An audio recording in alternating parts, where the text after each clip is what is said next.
In metaphysics, my philosophy, objectivism, holds that there is only one reality, not two, nor four, nor 10.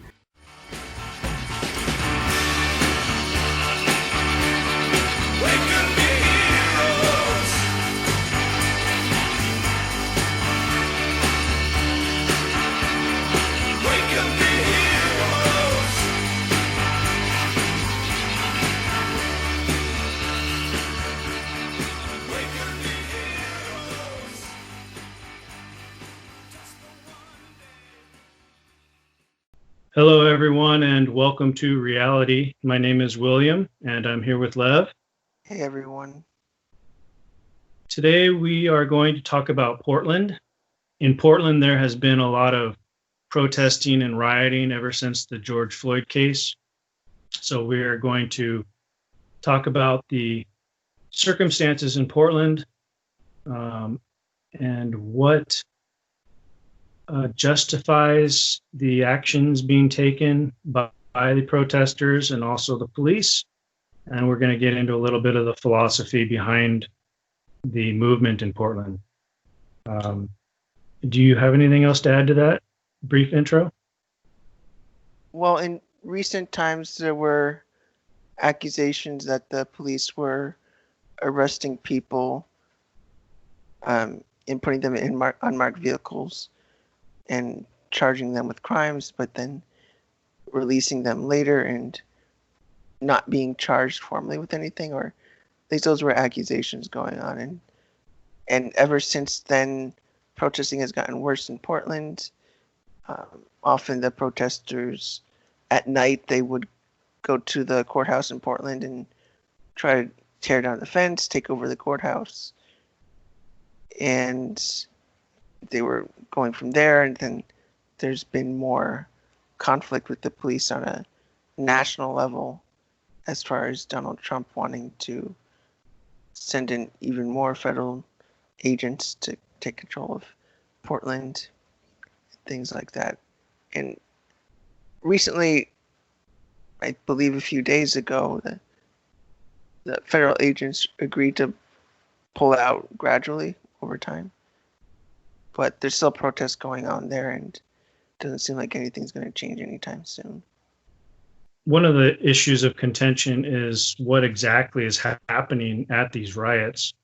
For a long time, they say the mayor, Ted Wheeler, has been saying, "Oh, it's a peaceful protest," and then others in the city have been taking video on the ground showing that it's not really peaceful. There are all kinds of violence going on where they're throwing objects at the police, and they're lately, within the last few weeks, they've started throwing fireworks at the courthouse and at the federal officers trying to protect the courthouse. They've also got these lasers that they shine in their eyes to blind them. Apparently, a few officers have been blinded in one eye, or I don't know how many eyes they've been blinded in, but it's kind of a problem because all of this violence is happening and the media is not really covering it and showing what's actually happening on the ground. So the federal officers have a media problem as well as a on the ground problem with the protesters and rioters. Mm-hmm. Do you agree with all that? Yeah, I mean, that's a fair portrayal, I think.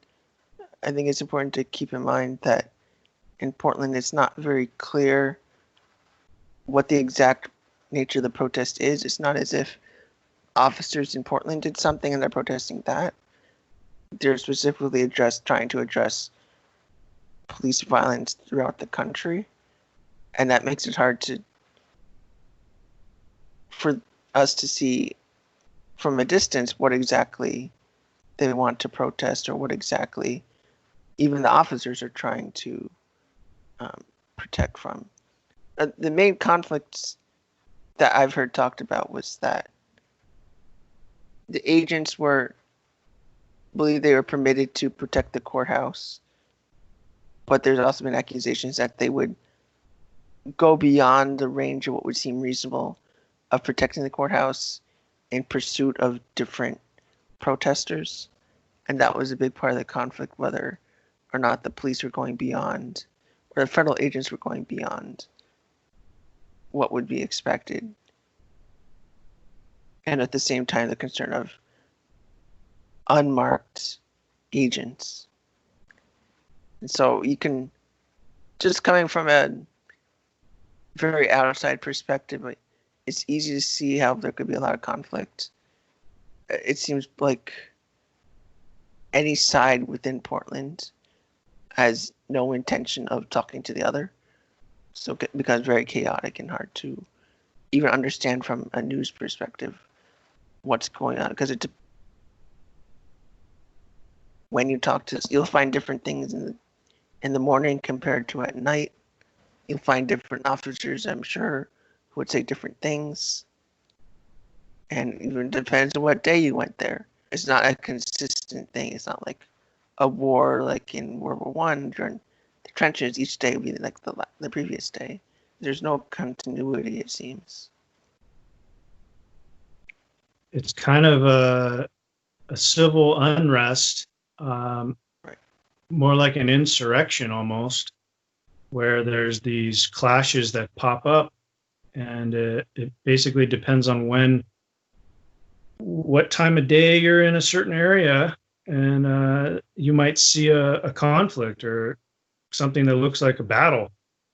Mm-hmm. They don't they're not shooting at the federal officers yet, but they're using weapons. I mean, they're using these powerful slingshots.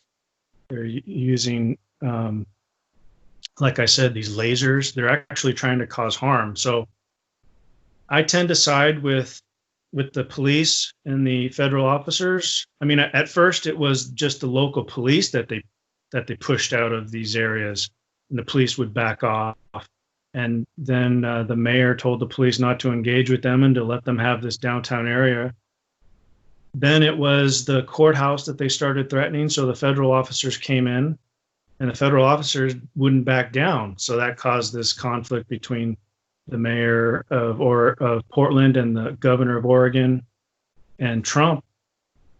And so that kind of blew up in the news. So I side with the officers in this one. I just think that the protesters have taken it way too far, and they're just rioting. They're not peaceful. There needs to be order, and we can question the tactics of the federal officers, but personally, I don't see much to quibble with.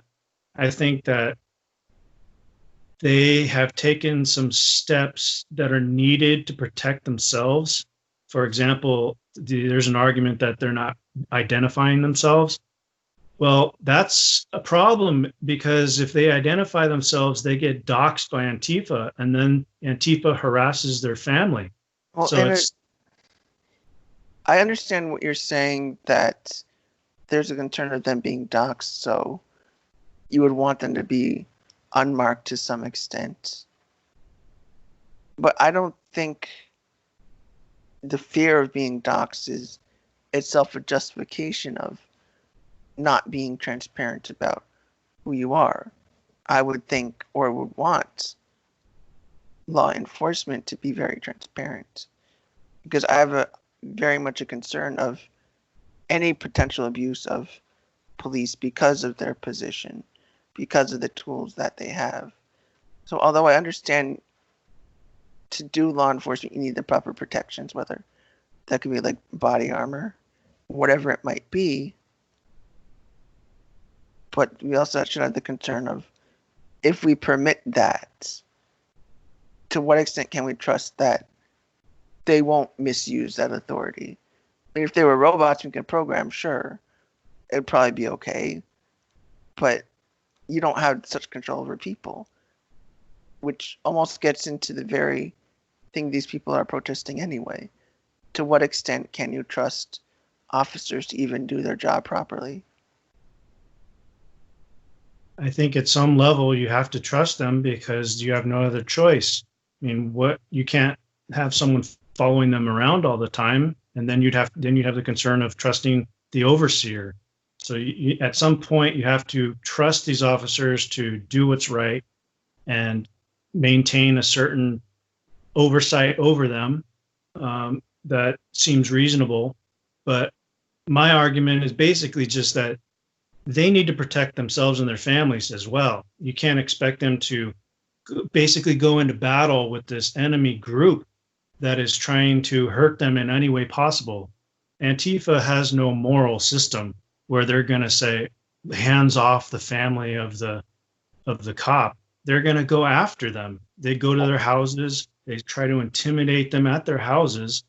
They don't contain the battle to the battlefield.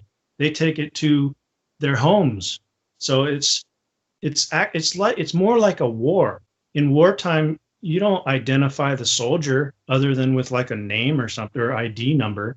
And they put that on the federal officer's jacket as well. They put this identification mark so that internally they know who they are, but they don't display their full names and they don't tell you their whole names when they try to arrest you. Right. I don't even think you have to even reveal that. It could even be like in The Watchmen in the series recently where the cops did mask themselves and they weren't by nature, it's hard to identify them as individuals, but it wasn't difficult to identify them as law enforcement. I guess it depends in what sense you want them to be revealed. I understand, yes, in a wartime scenario it would make sense not to be marked, but I think in a domestic scenario, I think it should be different. And I think that might be a lot of what the protesters are trying to advocate more for, that it's hard to trust the law enforcement as it exists in the U.S. Domestically speaking, personally, I know I would trust the U.S. military to properly fight enemy combatants in foreign countries, but I'm not sure if we can apply the same principles to domestic conflict. Yeah, I think it's a hard question because a lot of the domestic conflict now resembles war, or at least like a resistance movement where Antifa is treating the U.S. government as an occupying force. So they think that they can do whatever they want to bring about this revolution. You know, they're physically trying to destroy aspects of the policing apparatus in this country. I guess want to abolish it. In a sense, that can make sense. So I guess we should bring the discussion more towards how do we discuss about justified actions. Like, we can debate whether the brutality is, to what extent it's actually going on or to what extent it's being analyzed correctly, but abstractly speaking, if there were justified or unjustified police violence, what sort of action would be justified in response? Because I don't want to automatically take this out on a protester or on the police. I want to make sure that the action, even if it is entirely true, whether the action in response is justified. Like, is taking over a courthouse justified if in fact there was an issue of police brutality, unjustified police brutality in the country? My view on that is if it's a systemic issue, let's say we have a real systemic issue with the police and your local, let's say a local, state, and national level. So at a local level, your local police station is just corrupt and they don't properly enforce the laws. They take bribes, they extort money from businesses. They're doing all these bad things, and you show that it's a corrupt department. I think it's justified to take it to the state or federal level and sue them. I'm not sure if you should start with violence. I think you should try to go through the legal system. There's still a legal system you can go to.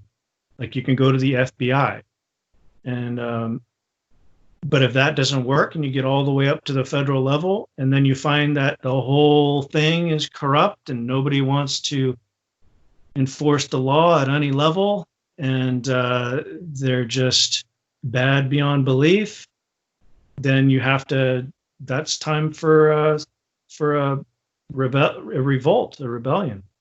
And yeah, you can. I would justify taking out the police in that instance, but not only do I think we're not there, I don't think there's a case for many instances of police brutality. There's maybe a few every year. That's not a systemic problem in my view. So I think yes, it's okay to use violence when you have no other option.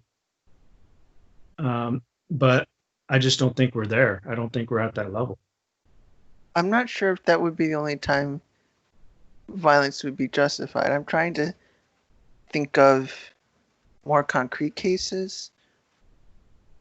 I think historically, even thinking back to Malcolm X and a specific instance of police brutality where it definitely was racially motivated, even way back in the 60s. So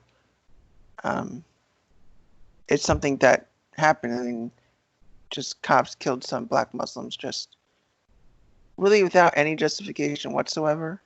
It was quite arbitrary, but even in that case, they civil rights advocates like Malcolm X were more for see what the court says first before you take any further action. And I think it wasn't that uncommon back then, even for the most people most adamantly against the police to wait for the justice system to run its course through how to convict those police officers and whatnot. And if justice was not served, it would be justified to protect yourself or even use violence as self-defense. That, like, if cops go towards you, you don't trust them and fight back because you can identify that there's something wrong in the system. And I think in a way that might be what you're saying.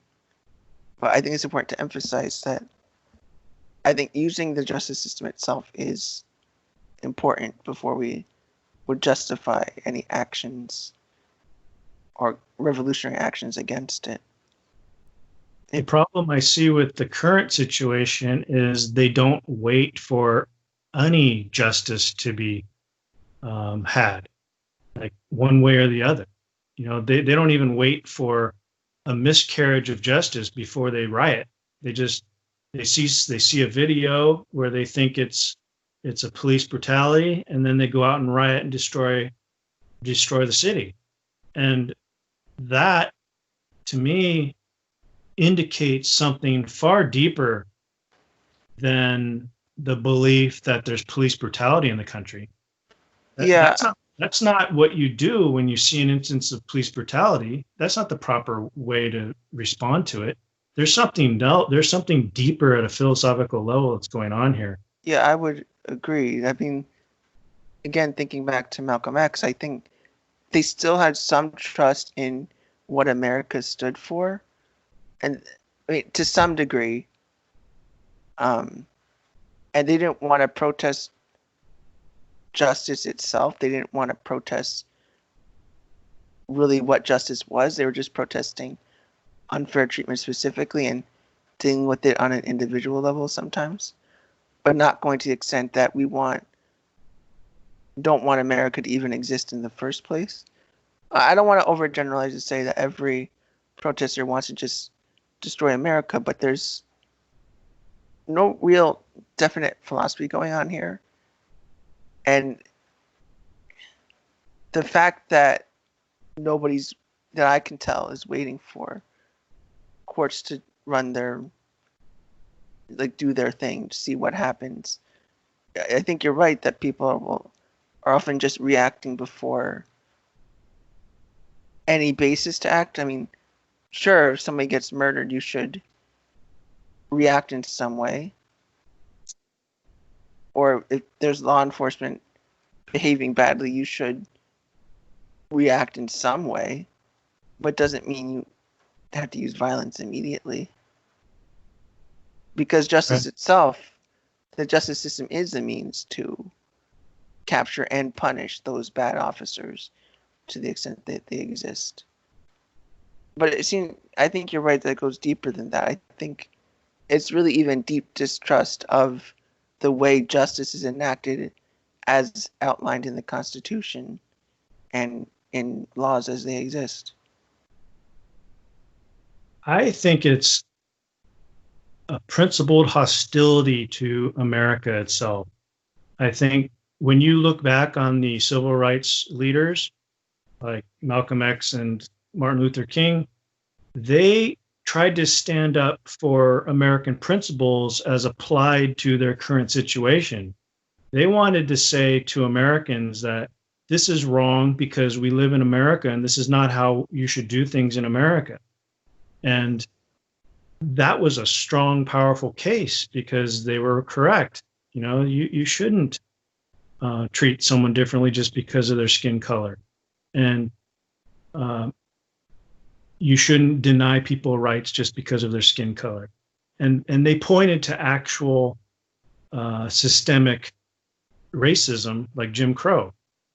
Right. But today they don't do that. They're anti-America. They're saying America from its founding until now is the problem. And they reject the American principle. They reject the abstract principle of American way of life. And they want something else. They actually are calling for a more racist racial system, but against whites. So it's completely reversed from the original civil rights leader.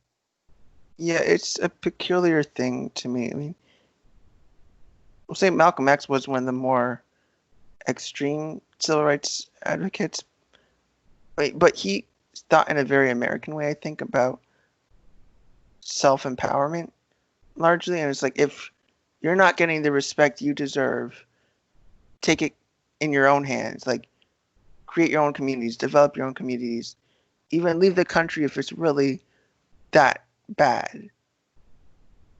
And this is a whole different approach to civil rights, I think, nowadays, where it's not, don't take ownership of your actions as much as fight the people who are hurting you. Don't necessarily fix what you have, but make them fix themselves. Like, I don't know if you could even make somebody fix themselves if that were truly what they wanted. Like, oh, I want you to reform your system, so I'm going to force you to do it. It's like, well, I don't even know if that would work. It's just the whole methodology doesn't make sense to me, even on a strategic level. Even if it's true, or to the extent that it's true that police brutality is an issue, would this be a way to fix anything? It doesn't seem like it lines up with the philosophy of more individual rights or more ability to make decisions for yourself or more ability to lead the life how you want without being forced to from others. Maybe we should try to figure out what the goals are of Antifa and Black Lives Matter, because it seems like it's a confused movement. They don't know exactly where to go and what to do. And when that happens, you just start breaking things. If you can't reason with somebody and you don't have like rational demands and that you can work out with somebody, then it just comes to fisticuffs and there's no talking anymore. So what could be the goal of a movement like that? Like, is it even a movement? I don't know what to call this. I wouldn't call it a movement myself, because I can't identify a particular goal other than more justice. Like, it's kind of like obvious. Like, it's like, it'd be like saying I have a position of not murdering. Like, okay, like, I guess that makes sense. I mean, anybody would say that. It's trivial. Like, their goal is almost trivial, that in such a way that they don't have a goal. Like, it'd be like saying my goal is to lead a better life. It's like, yeah, I think most people are that way. It's not a real goal. It's not no philosophical foundation there of what your goal could be. It's just a bare feeling, I guess. And I'm not going to say that's even limited to Antifa or BLM. There's different right-wing movements, I would say, that are similarly merely reactionary and not a substantive goal in mind. I would say Antifa and BLM are reactionary left-wing thinkers, just as there are reactionary right-wing thinkers. So I would say there is no goal, and that's part of the problem. The lack of a goal makes things chaotic. All you can judge is how things appear rather than how things are. We might understand them by looking at the trend over history. So that would make more Antifa started off kind of like, so their name stands for anti-fascist. It kind of started off as a street group that would battle Proud Boys and KKK and these right-wing groups, and they'd get into physical altercations with them. But then you notice that they started going after even objectivists and just people who were classical liberals like Sargon of Akkad, and they would interrupt and disturb speech events at universities just because they didn't like something they were saying, and it had nothing to do with them being actual KKK or neo-Nazis or anything.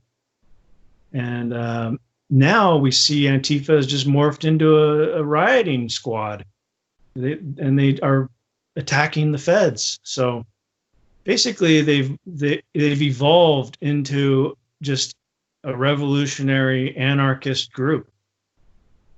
Yeah. And I was gonna look at Black Lives Matter. So Black Lives Matter, I remember when they were saying Marxist stuff on their website, and they were kind of like this Marxist movement for Black empowerment. And they started off, I guess, protesting police brutality or instances of police brutality.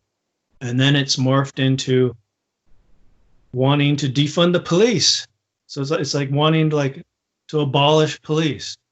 And so they've kind of devolved into an anarchist resistance group. Yeah, I think devolved is a great way to put it. I think years ago, maybe like 3 years ago, I could put a better understanding of what they are. Even if I vehemently disagree, I could at least identify them.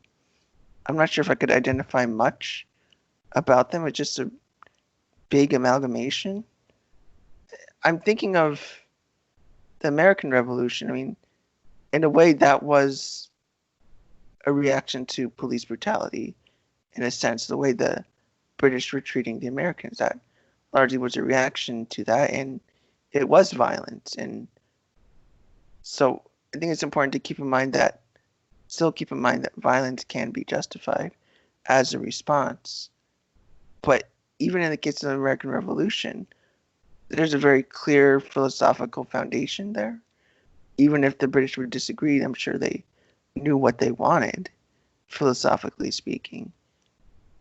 And philosophically, you could identify what the Americans wanted. And in that sense, they were at least organized in a conceptual sense. And right. That could even accomplish something, right or wrong. It still accomplishes things, but they didn't devolve into something. Rather, they gradually built up what they were. They gradually built up their philosophical premises and induced more principles and figured out more.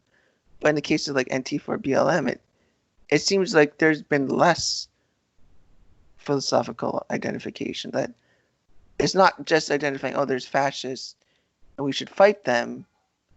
I mean, whether or not they identify that correctly was more like even broadening what fascist is in such a way that I don't even know what a fascist is anymore. I can't even tell you what a fascist is to an Antifa member. I can't just say an actual fascist. I mean, it could be even like a neocon like George Bush, and you call him a fascist. It's like if that's fascist, I don't even know what fascist is anymore. even if it's terrible, it's not fascist. It's so, just so confusing. Or even BLM looking for racial justice.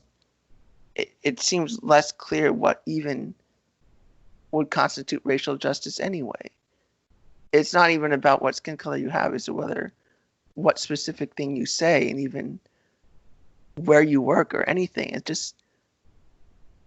It's every little thing about you makes it so that then nothing seems to be what they're fighting. It's just when you don't even know what they're fighting, then they're fighting everything, and it just devolves into chaos and nothing happens. It's just terrible.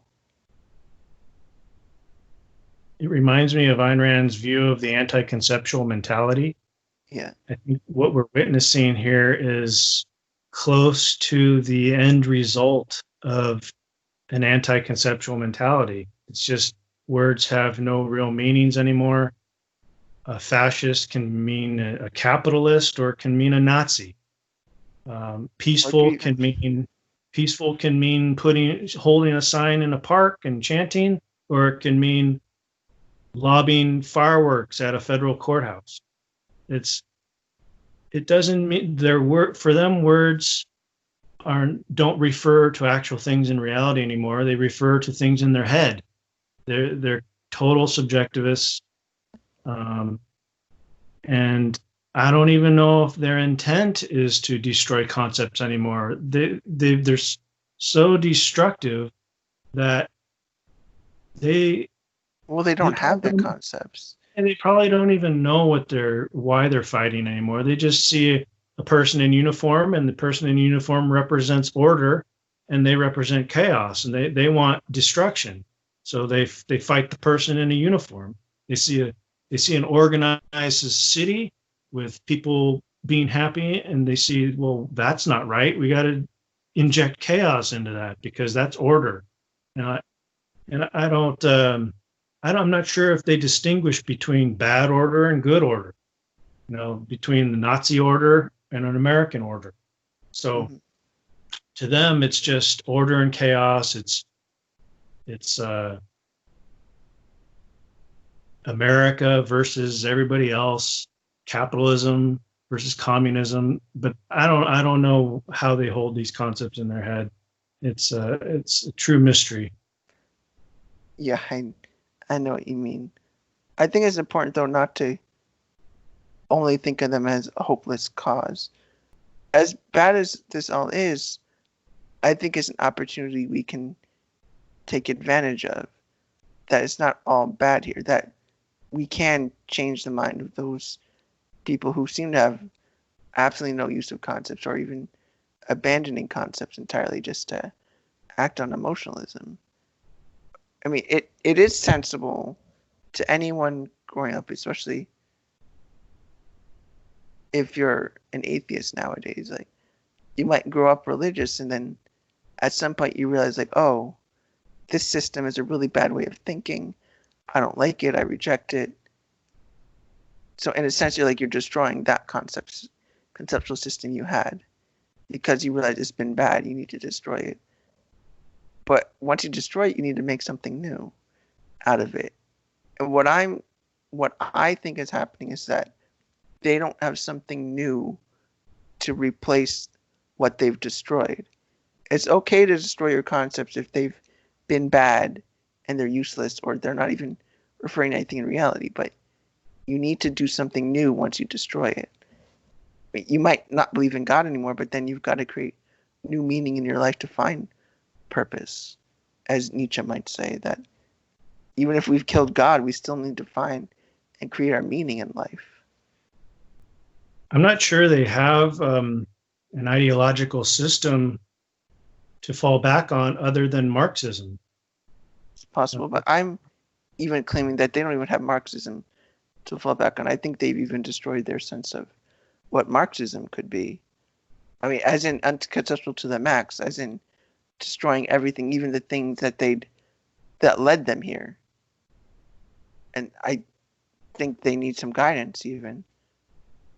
I mean, like me, I'm skeptical of what the police can do, but I still land more towards the side of individual rights and libertarian-leaning thinking, despite my skepticism, because I find that as a reliable system, helpful system with which to develop society and live in society, and even fixing the things that are wrong within society. Well, as objectivists, we probably think Ayn Rand's ideas would help them, but do you think they would even listen to objectivists? I'm not sure they would care. They probably would see us as the enemy. I mean, It'd be very difficult. I don't think it's impossible, but I think there's a way. It depends. If, as an individual, like if you had a friend that you knew, but you respect them on some level, but then you see they're not engaging philosophically enough, it could be a gradual thing. You only need a few people to really change their minds, and you could change things. You don't have to think about like get to change everyone. It might only take a few people to really tip the scales in a different direction, or have them develop passion in another direction. It would be very difficult, and it takes strategy, but to change the thinking of a large group of people, you got to start slowly. Do it gradually. It might take several years. Who knows if it could even ever happen, but there's ways of persuading even radicals, I think. And that's the thing that needs to be worked on. Obviously, you wouldn't just tell them like, oh, capitalism's great. And, well, they don't have the conceptual framework, I think, to even grasp and say that, yeah, capitalism's great. And you can respect their skepticism, but you can't respect their anti-conceptual mentality. Like, you've got to, well, that's the point of teaching. You bring concepts to people. It doesn't matter what philosophy you have. I mean, that's what teaching is. maybe when they're young, but I don't know. I actually had a friend, a pretty good friend that I went hiking with a lot, and he was sympathetic to Antifa. So we had a lot of arguments, and he started in with the white privilege stuff, and I couldn't get through to him, and I was closer to him than anybody else. So I don't know how you go about it. It's at a certain age. I don't think you can get through to people. There has to be some epiphany they have on their own. It's Right.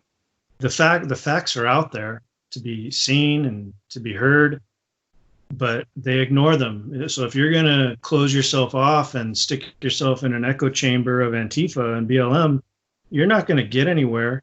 That's You're not. true.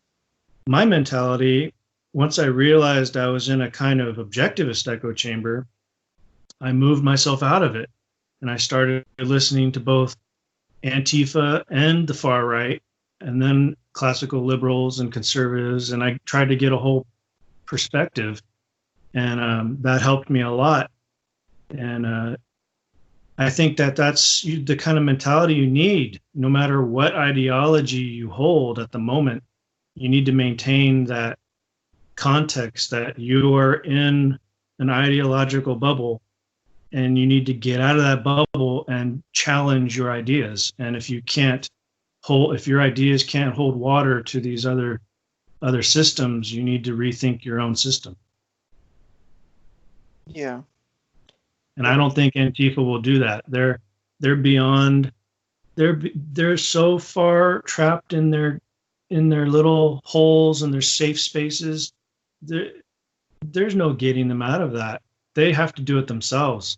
You could launch truth rockets into their homes all day long, and they're not going to see any reason or anything. They're going to build a bigger shield. That's all they're going to do. Yeah, I'd have to think about to what extent people would just solidify their beliefs. I don't know if there's even like an age limit, or I mean, you might be right. It's just you have to start early, and you just have to, young people, I guess, is all you can really do, and hope they don't fall to any, so their mind isn't destroyed. The difficult thing is educating without forcing ideas, but there might be some ways, and We just have to be creative about how to do that. Maybe it would take people, it requires some thinking how to fight back against it, that even current strategies, even by classical liberals, just aren't working. There's And- probably some strategies that might work that I haven't figured out on my own. But I think it would entail something like micro attacks. Like you got to build like such a powerful, teeny little assault that like you barely break through their barrier, but the moment that you have of their attention, you fill it with such clarity and such truth, such reality that they can't ignore it. And then, but you got to figure out like what will trigger them to radically change their orientation. And I was going to say, I think all of this really does boil down to the battle between Aristotle and Plato. It's do you look at reality or do you look into the stars and the heavens and fantasy? Yeah. Are you consumed with your own thoughts, or are you looking out into the world and seeing what's going on and looking out at objective reality and trying to figure out what is the truth? I think that you kind of have to figure out a way to change their orientation, to look at and to be interested in what is outside of themselves. Yeah, I think that's a good way to look at it. It's probably a good place to stop our conversation for now. I mean, Okay. I'm thinking about so many other ideas now and take this in other directions, but I think this has been a good talk. I'm sure this topic will spur us to think about a lot of other things. And yeah, I'd like to discuss it again some other time. So Sure, me too. until then, Yep. guess we can sign out for now. Bye, everyone. Thank you for watching this episode of Welcome to Reality.